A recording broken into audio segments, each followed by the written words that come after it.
అందరూ సంతోషంగా ఉండాలని మనస్ఫూర్తిగా కోరుకుంటూ, ఈరోజు యూట్యూబ్‌లోనే ఫస్ట్ టైమ్ ఈ ఆకుతో ఏం చేస్తారో, ఈ ఆకు పేరేంటో చూద్దాం రండి.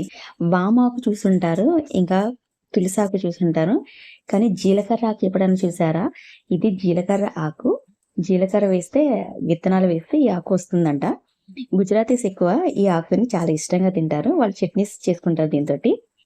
డిఫరెన్స్ ఏమీ తెలీదు. మనకు కొత్తిమీర ఎలా ఉంటుందో సేమ్ అలానే ఉంటుంది.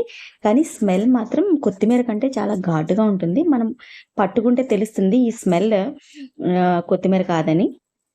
చట్నీ చేశాను. చాలా సింపుల్‌గా చేసుకుంటేనే బావుంటుంది. ఎక్కువ ఇంగ్రీడియెంట్స్ వేస్తే ఆ ఫ్లేవర్ అనేది పోతుంది.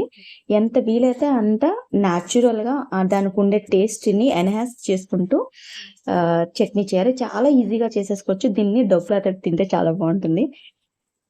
వచ్చేయండి మరి ఎలా చేస్తారో చూపిస్తాను. మీకు తెలుస్తుందా దీని డిఫరెన్స్ ఏంటో? 2 చూడడానికి సేమ్‌లా ఉంటాయి. మీకు దగ్గరగా చూపిస్తాను చూడండి ఆకు ఎలా ఉన్నదో. వేర్లని తీసేసి ఆకుల్ని కట్ చేసుకొని మనం 2, 3 సార్లైనా నీట్‌గా కడుక్కోవాలి. ఈ ఆకుకూరల్ని ఎంత ఫ్రెష్‌గా తింటే అంత మంచిది. జైన్ ఫ్యామిలీస్ వాళ్ళు ఎక్కువ ఆకుకూరలనే తింటారు. భూమి లోపల పండేవి ఎక్కువ వాళ్ళు తినరు. చాలా హెల్తీగా ఎంత ఫ్రెష్‌గా మనకి దొరుకుతున్నాయో అంత ఫ్రెష్‌గా మనం తీసుకుంటే చాలా హెల్తీగా ఉంటాము. 2, 3 సార్లు కడిగిన తర్వాత మిక్సీ జార్‌లోకి తీసుకున్నాను. రోటి పచ్చడిగా కూడా బావుంటుంది. నేను మిక్సీలో వేసేస్తున్నాను కొంచెమే ఉన్నదని. 2 వెల్లుల్లిపాయలు, ఒక మిరపకాయ వేసుకున్నాను. ఇందులో పెద్ద మిరపకాయ అయితే బావుంటుంది.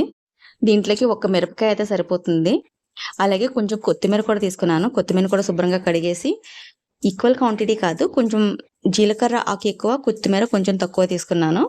టేస్ట్‌కి సరిపడా ఉప్పు, ఇంకా నిమ్మకాయ సగం ముక్క చేసి సగం ముక్క వేసుకున్నాను. రసం పిండి వేసుకోవాలి.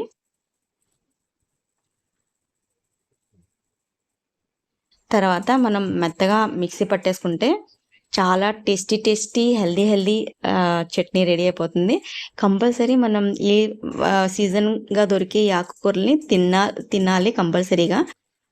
కొన్ని చోట్ల దొరకవచ్చు, కొన్ని చోట్ల ఇవి దొరకకపోవచ్చు. కానీ మాకు అవైలబుల్‌గా ఉన్నది గుజరాత్‌లో.